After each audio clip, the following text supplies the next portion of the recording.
Sepanjang tahun 2025, jumlah pencari kerja di Ogan Komering Ilir meningkat sebesar 15% atau 1.300 orang.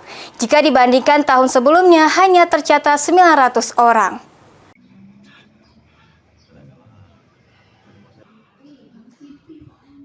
Berdasarkan catatan Dinas Tenaga Kerja dan Transmigrasi Kabupaten Oki, sebanyak 900 orang pencari kerja atau pencakar pada tahun 2024. Sementara pada tahun 2025 pencakar tercatat 1.300 orang. Kepala Bidang Penempatan dan Perluasan Kerja Disnaker Transmigrasi Kabupaten Oki, Freddy mengatakan, sekitar 44 tenaga kerja yang diterima di perusahaan Oki. Sebagian besar penerimaan kerja di Kabupaten Oki masih dari perusahaan PT Perkebunan.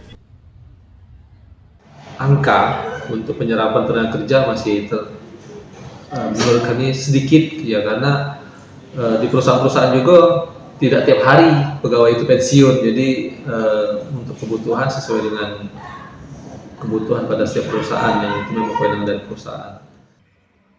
Ahmad Romawi, PAL TV.